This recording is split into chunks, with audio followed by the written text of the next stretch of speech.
Hi, for anyone interested, I'm making this for my daughter, Allie Blanche Visela, because I love her and she asked me. This is part 5 of a story that I'm in the middle of writing, which is actually called a WIP, Work in Progress, and I would love your input on it. But like I said, this is part 5, so there are 4 other parts if you want to catch up. In Allie, I don't know if you know this, but in every good story, there are at least 2 protagonists, which means main characters. And one of them is usually bad, and you're about to meet the bad one. And the first 2 sentences I got from somebody that was in a class with me. We were in a writing group, and we were given an assignment. And some people got really upset with the phrase. But anyway, she gave me permission to use this. So here goes. But just remember, the first 2 words are not mine. He had to admit it. Watermelon tasted really good after burying a body in the desert. Anim's blue face and tortured grimace would stay with him for some time to come. Of that he was certain. So much for mighty hunter. The idiot didn't even see it coming. Cleaning up the watermelon didn't bother him so much, but the blood, now that was another story. This was his second kill. Well, not kill exactly. The first was more like a mistake. He hadn't really planned this one either, come to think of it, any more than he deliberately orchestrated the sequence of events leading up to it. Wrong place, wrong time, just like last time. So it wasn't really premeditated, and it wasn't exactly murder of an innocent human being, or so he told himself. Adam just had to run his mouth. No sense at all. Why do they always think they know when they're totally clueless? Adam was a fool to cross him. He was not a man to be crossed. With a slight snort, he shouldered the shovel and began to walk. Then he smiled. He was starting to develop a taste for blood. The light in his heart had become dim, and darkness was fast overtaking it. Had he but known, several celestial beings were close by, taking a keen interest in today's events. But he did not. Chapter 4. Mission, Mandate, Message. To say her parents were taken aback to find 2 strangers joining them at the breakfast table would be a major understatement. Whoops, hold on 1 second. Sorry. Once Papa recovered his composure, he asked, "What exactly is the reason for your visit, friends?" "I'm Arab, and this is Zeb. We come from the town of the prophets in the region of Vania. We have a message for your daughter, Zebina Kiriathim. May we have your permission to speak?" "Of course," said Hakos, before Abner could answer. He glared at his wife but said nothing. "We live and die to serve the One. We understand your town of Korda also knows and serves the One, creator of all things." Abner looked over at the silent stranger, intent on his meal. "Zeb, naturally. From your birthday to your death day, you're devoted to the One. The tequila is clear. Everyone knows this. Who else is worthy of our worship?" The words came out passionate, flatter than he intended. "You would be surprised what people believe, Abner Kiriathim, and what people choose to worship. There are many things in this world mortal man will make an idol. Believe me, you have no idea." The taller of the visitors smiled, folding his hands in his lap and turning his head to once more gaze intently upon Sabina. "How do you know my name? I do not believe we have ever met." Papa was clearly puzzled, his brow wrinkling slightly. Sabina smiled. "Welcome to my world, Papa," she thought. Deja vu, again. Arab did not immediately answer, but simply continued to study Zebina with those penetrating green eyes.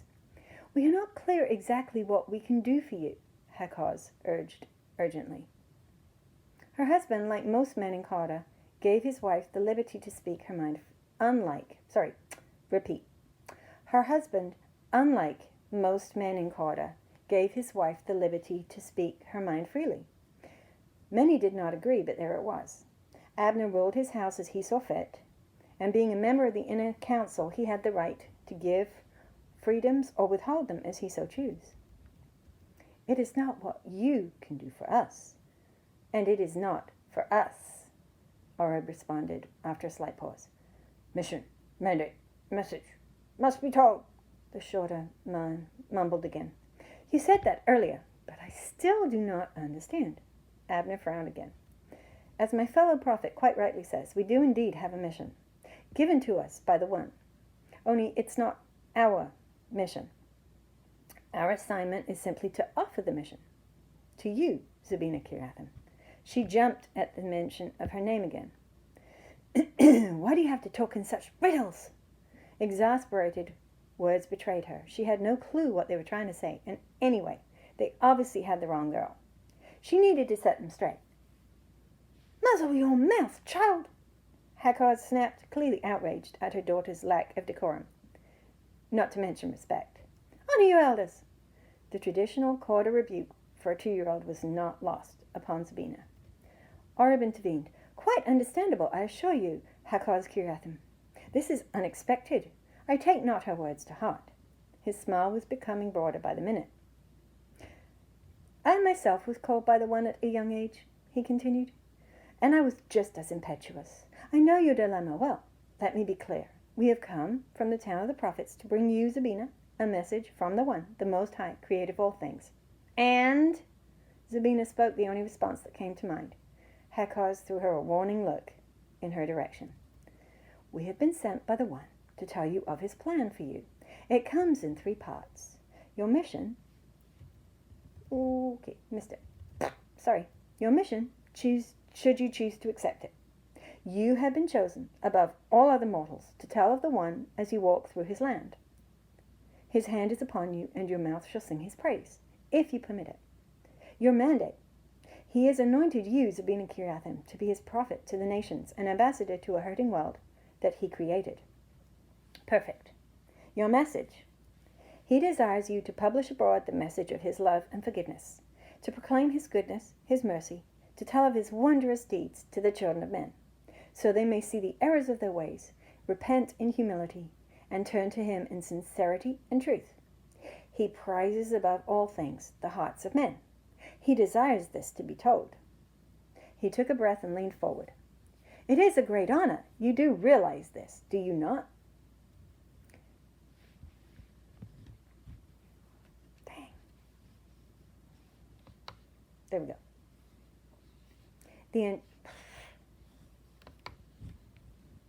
The intensity of his gaze made her imagine he could see right into the depths of her very soul and all it held.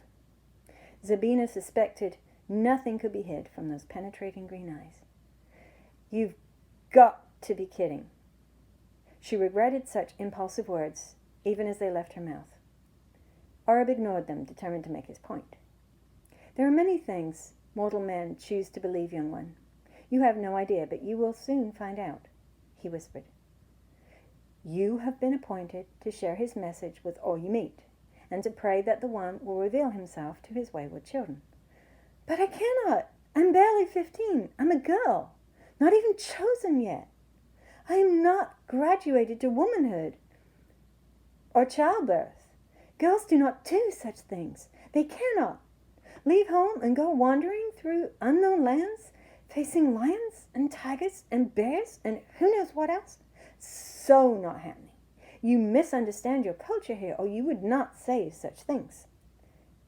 Nevertheless, the One has spoken, and it is you whom he has chosen. There must be some mistake. What's wrong with Banner? He's good with the sword. Or Hazar? He's strong as an ox. Bashan? Haman? Mighty warriors all.